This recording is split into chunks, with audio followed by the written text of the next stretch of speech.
Welcome back to the Compassionate Capitalist Show. Today we are going to cover a topic that if you're a regular listener of this show, and of course, you know, the whole goal of this is to create wealth from owning, growing successful businesses or being an investor in that. And at some point, you're going to accumulate enough wealth that you're going to want to have a holistic approach to your wealth management that may or may not include a wealth manager that you're currently working with in some investment banking firm or something like that. You're going to want to have a overall perspective where it aligns with your tax planning, with your succession planning, with your investment criteria, low risk, high risk, the different diversifications of that, just all kinds of aspects of it. And that happens under this concept called family office. Okay, so I first became aware of family offices back when I was probably 10, 15 years ago, and I was exploring how I was going to transition from running the angel investor group that I was running into this new era of raising capital or helping companies raise capital and investing, where we had this direct public offerings. And I was looking for people to be involved in investing that weren't your traditional angel investors that were in angel groups. And I started going to these family office conferences, and I discovered this world of family offices that it seemed to be off the radar of traditional securities management and the SEC and what the SEC looks for and all of those kind of things. And so I just was fascinated by this and how it got started and just all the aspects of it. And I've done some podcasts in the past with that.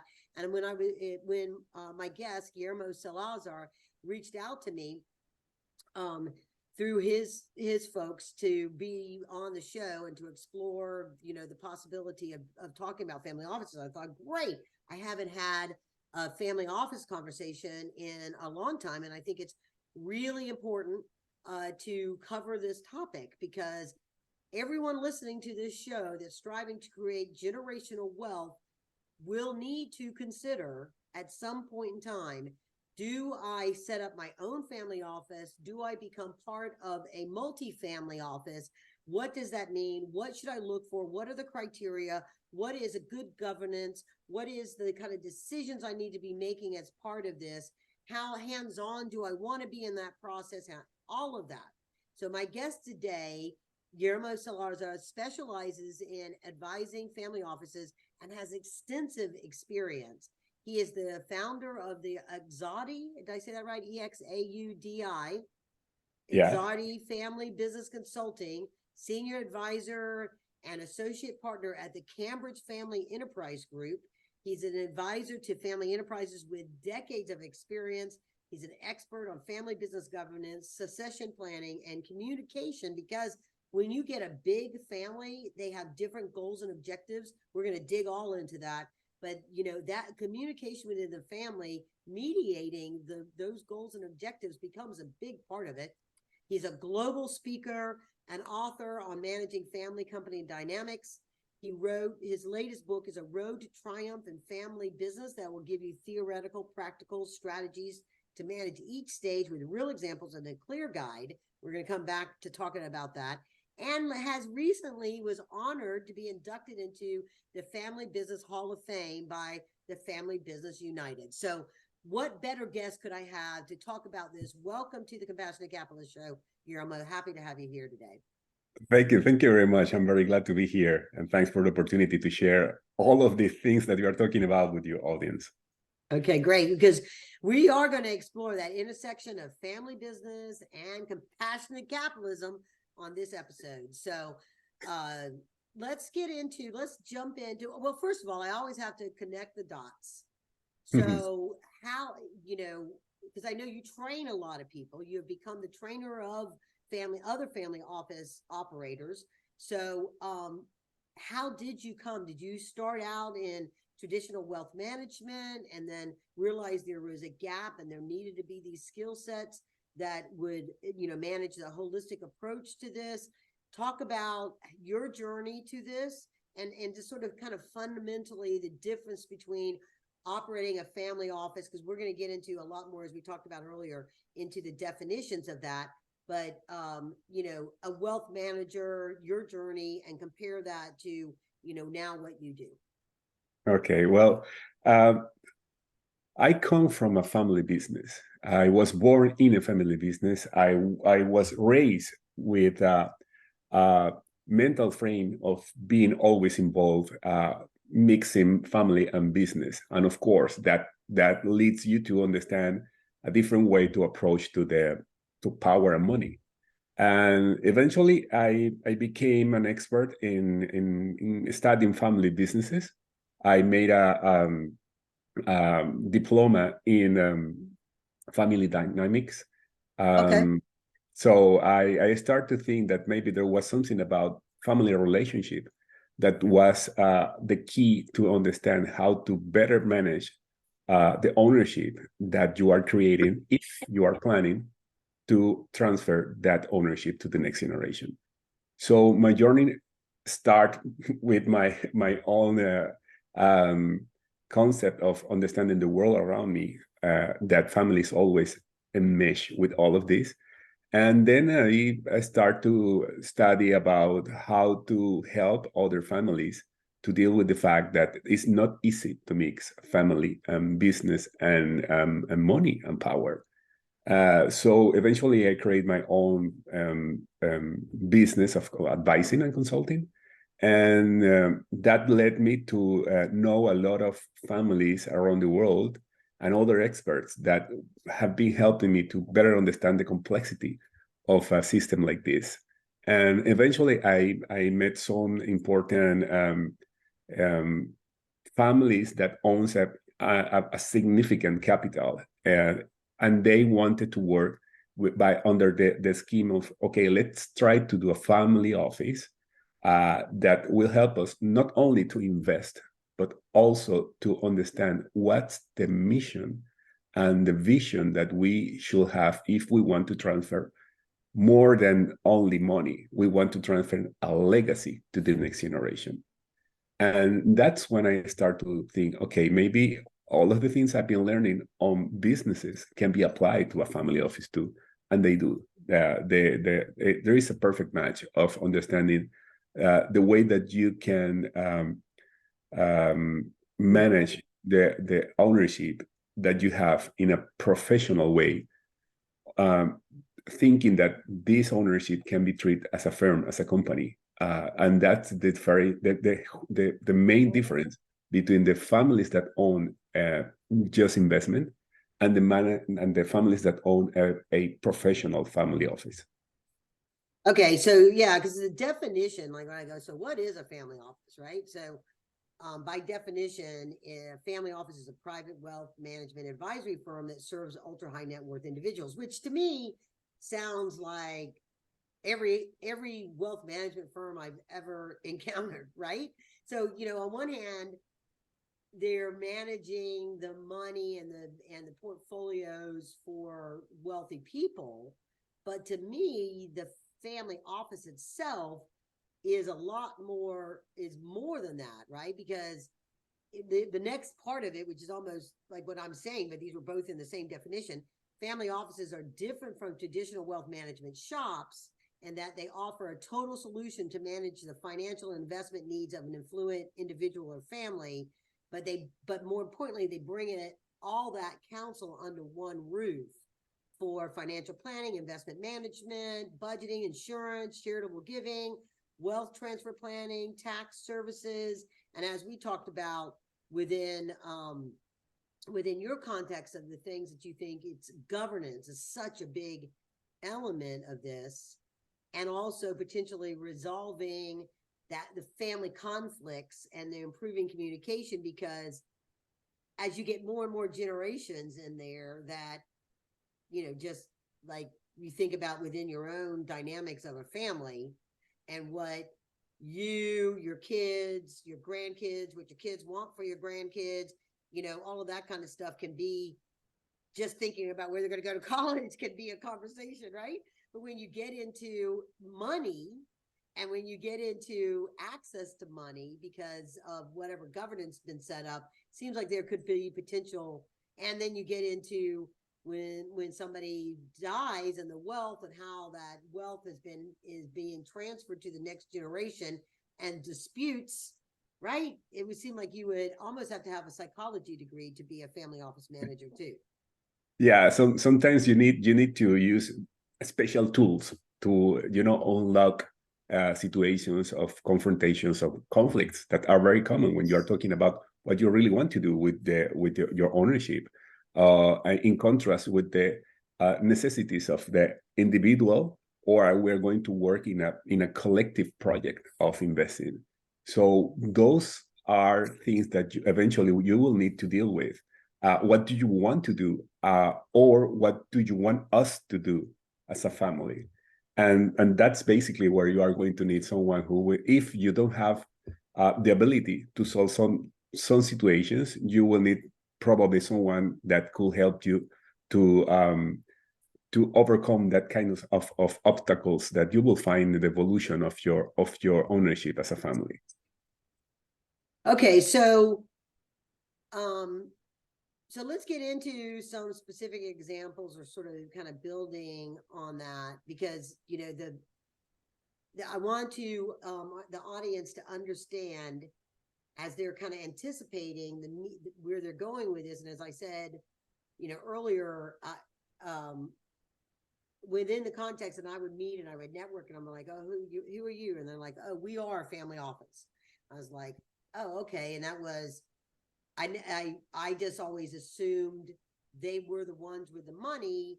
And so that it was part and parcel as to what happens when you have trusts, or, and you have different things that govern how money are dispersed and stuff. And so once the money has been made, because there's some highly successful business, then it becomes a family office to manage sustaining that wealth like that. But then I started to hear this term of, well, I run a multifamily office, which is where that person, there may be total oversight, but then within that multifamily office, you have the tax person, you have the insurance person, or you have, different people within that office, just like a family office would hire that people under one roof. Then instead, they may not have enough capital, or don't want to invest with full-time people on salary doing that. So they become part of a multi-family office. So connect the dots on what I just explained there, in my layman's terms, what that really means, what's the difference, and at what point does somebody become high net worth enough that they are either they start with a multifamily, or they, just go ahead and decide they're going to bring it all underneath one roof and put these people on payroll. Mm-hmm. Well, yeah, we will have different cases, and as a probably we will understand there are different kind of family offices. There are different kind of owners and families, and obviously different visions of the same situation. It will depend on what's the concept of transcendency that you have, and what's the kind of investment that you want to do. So if you are someone who really don't want to make a huge investment, I mean, you are trying to put some money, probably the concept of trying to transcend that investment will be low, and the kind of situations that you will have to deal are not that complex. But if you are doing a very important investment, and you are planning to do a succession on the ownership of that investment, you will need to think on the future, and it will depend on your capacity to think on the future. Not only the imagination, but planning what you are going to do with that. What are you going to do with your family, with your capital, and with your legacy? And most of the family that are looking for really transcend and try to give the next generation not only money but values and purpose, and try to implant a kind of sense of purpose and on the legacy that they are leaving, are the people that are looking to deal with, from the governance of this family office, try to establish some rules and some plan in order to do that kind of legacy transfer. So it will depend on multiple factors. And in some cases, as you are asking for examples, I've been working with families that really doesn't want to go so deep in those concepts. They only need a very specific and punctual advising. I need you to help me with this because we're trying to solve this specific situation with one of my sons. So that's the kind of very, very chirurgic advising that you can do. But there are other families that really want to, to do something important. And it's not only because the founder of the patriarch of the ownership really wants to do something for his society or do some philanthropic project because he thinks that the money must to be something different than just power. But there are families that really want to do something different with those values that they have inherited. And they work in a whole project of defining their purpose, on improving their communication, because on working on those projects, you really need a good team, a professional team from the family side. And they create the rules to live together with these ideas and putting in start with a plan and follow that plan and create a very insignificant purpose for all of that, what they are doing. That's another kind of family that they are not very common. These are very special families that they work with generosity, with braveness, because you need to be very brave to embrace a project like this. And of course, they are very intelligent on the way that they do their business and what they want to create around them. Yeah. Okay, let me dig. When you say brave to operate like this, why is it brave? Because sometimes you need to deal with hard decisions. For example,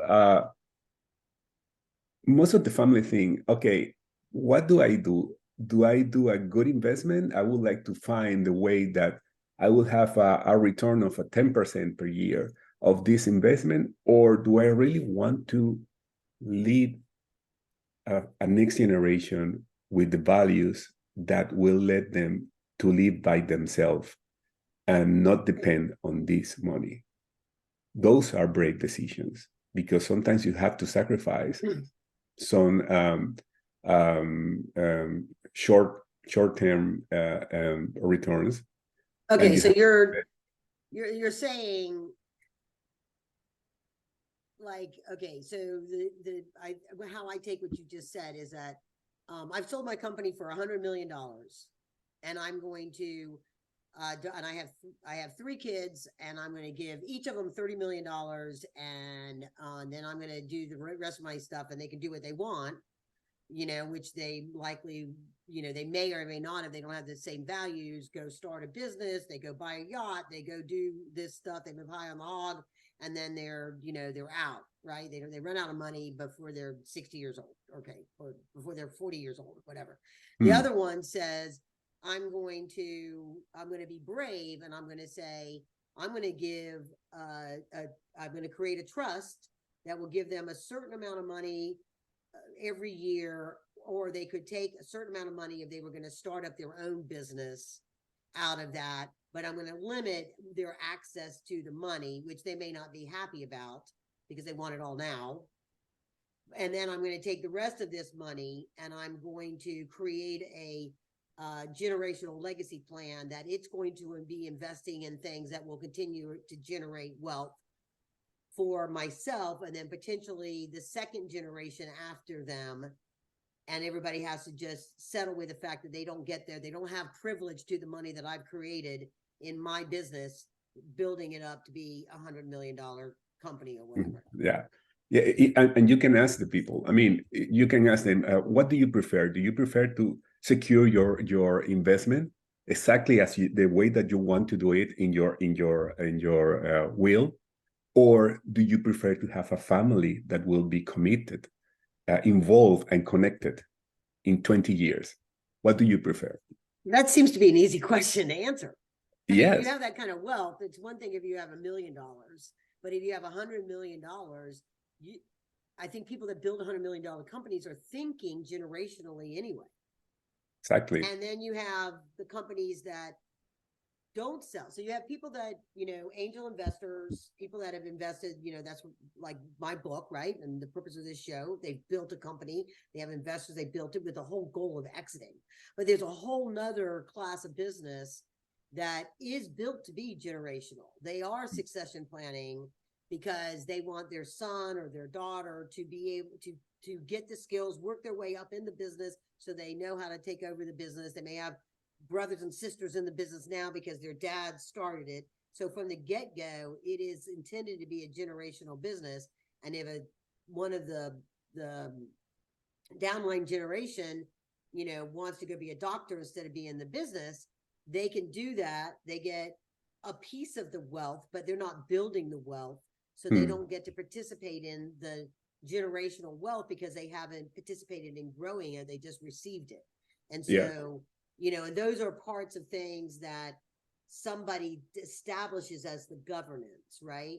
So they come to you that says, and you go through kind of a value question of what is it you want and help them set up a legal framework for how this is. So, if you're like one of my things, and I'll put it in the show notes for this, one of the interviews that I did was a person who younger than you and me, okay, is now the manager of a family office and is working there, and it's occurring in its 8th generation or 7th generation, planning for money to be there for the 10th generation. And when you get into 10th generations of a big name that you end up having 100 grandchildren that are in some form or fashion part of this. And so somebody that's creating their first realm of $100 million may not be thinking through, well, what do you want to have, 5 generations from now where you've got 100 great grandchildren that are benefiting from the decisions you're making today. That's a whole nother way of thinking. So how do you help them wrap their heads around that? Yeah, it's very hard to think about. In fact, there is a direct proportion between the amount of capital that you have and the scale of time that you have to think about. Those people don't think on revenues on the next year or on 5 years. They think in terms of generations, as you said. So yes, if you are looking for preserve what you have done, you basically need to focus on helping them to be at least responsible owners. Okay. Yeah. And there is an important role here on education. You need to help them to understand what do they own. And this is something that you can do with a educational program that you can design by yourself. And it's not only on the academic side. It's important to understand numbers. That's very important because you need to at least try to understand all the financial and economical information that your capital is going to raise every time that you have to understand and inform of what you own. That's important. But you also need to understand what is your capital doing? What's the impact that it has? Why do you have to preserve it? Why do you have to respect the legacy that you are receiving? Because there is a purpose on what do they create this. So once you have that, you can create a real emotional connection with this capital. And once you have that emotional connection, you will see that people, they will treat the capital in a different way because they have a mission with that. So that's the way that we basically try to create that kind of sense of purpose, because once you are in love with what you have inherited and you understand what's the role that you have to do in the history of the creation of this wealth, you will understand exactly what you have to do as a concept. Yeah.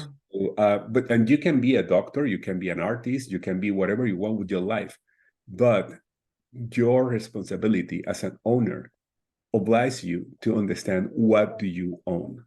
And the last thing we want you is to sell that, or just to rip it away. I don't care. No, I need you to be responsible, because creating wealth is a responsibility. Yeah, and that's and balancing that out. It's like, and as we were talking and we were thinking through this, I'm thinking about, so to our listeners, here's the thing.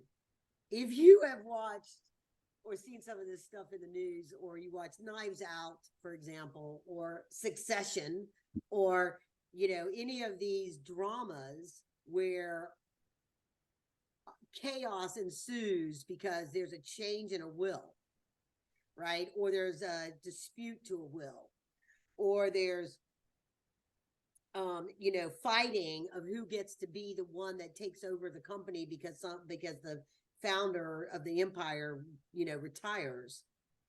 My perception is, and Guillermo, help me understand this, is that if you have a proper family office with governance and the framework set up, none of that other matters, because the way that it is set up in its, I don't know what the word is, but the way that it is, the framework of how it's going to operate and how these decisions are being made, that takes some of the emotion out of it.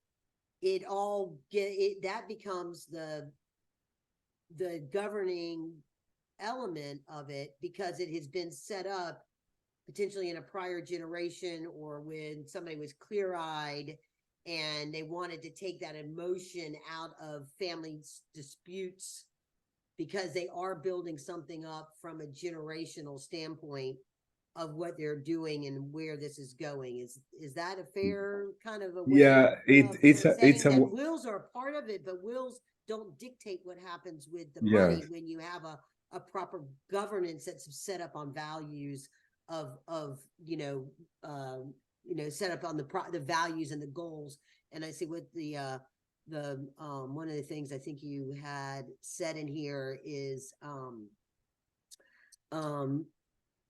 unifying business purpose and values. What is their unifying business purpose and values? And that becomes the governing approach to financial decisions and management. Yes, yes. You basically, if you want to do all of the things that we're talking about, you will need some structure, and the structure will be something that you will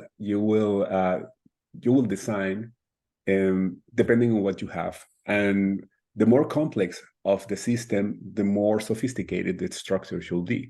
So you don't need a complex structure if you only have a modest investment on or something that really doesn't need to be that complicated. But if you have a complexity, you will need to find ways to put together all the decisions that every individual would like to do in a collectiveness of investment. So what does it mean? Does it mean that we have to decide all together whatever we're going to do? Not everything, but there are certain decisions that need to be held together. There is a legal framework that you cannot change, basically, but there are certain things that you can talk about.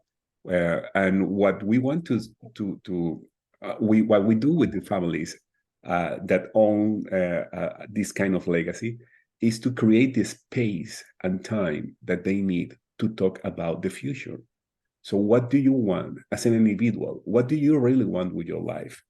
Is that vision of your life something that we can use to co-create all together a common vision?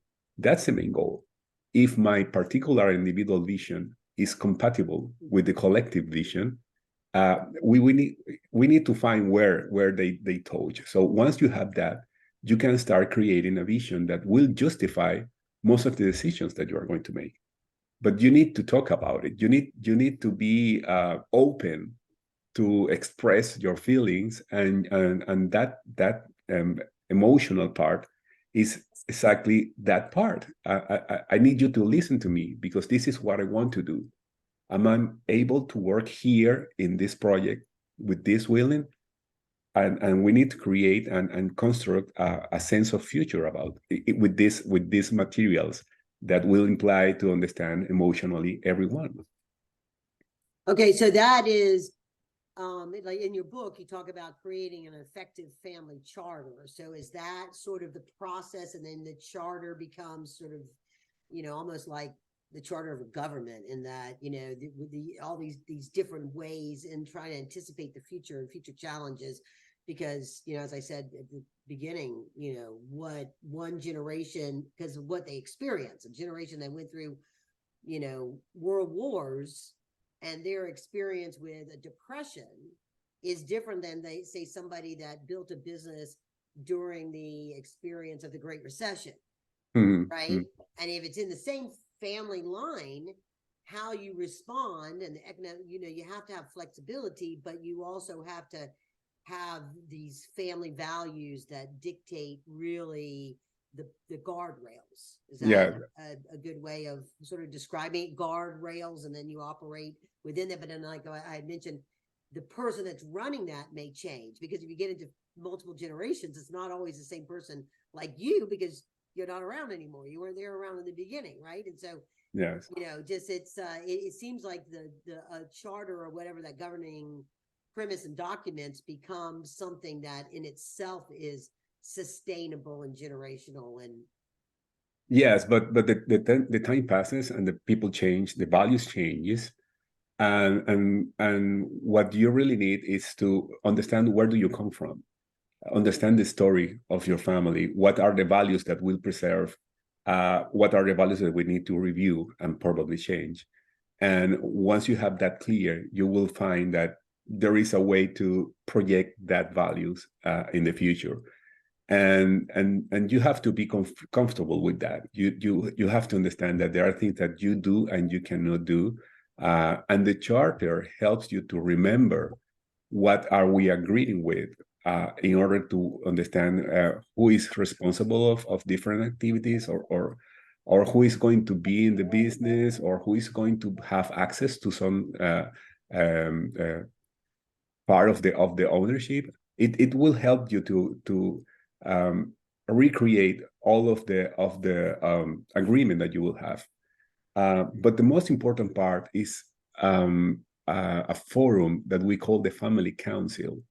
The family council is one of the part of the structure when you can invite the members of the family that are the owners or are the future owners or beneficiaries of this ownership, and they will deal with the fact that they have to build together a future. And there's where you analyze the values that you are working with. And once you have that clear, you will understand what kind of business, what kind of investment, what kind of professionals you want to hire, because you are clear on what you really want as a family.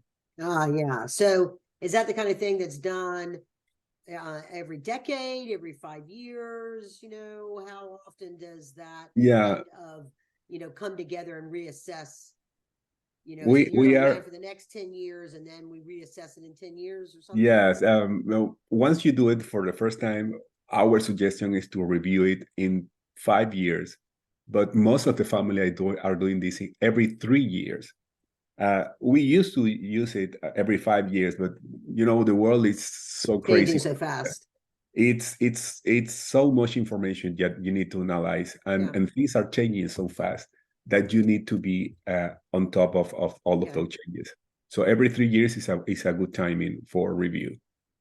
So it's just, we've got just a few more minutes, and we're going to cover got a couple things we want to cover, but I want to give everybody the website. So they're long and many letters, so I'll just say go to the show notes to get them. But it's Exaudi Online, EXAUDIONLINE.com, or Guillermo Salazar, which way you can get information about the book, GUILLERMOSALAZAR.com. I hope y'all got that if you're just listening and you're driving down the road, but they are in the show notes. I encourage you to go listen to those.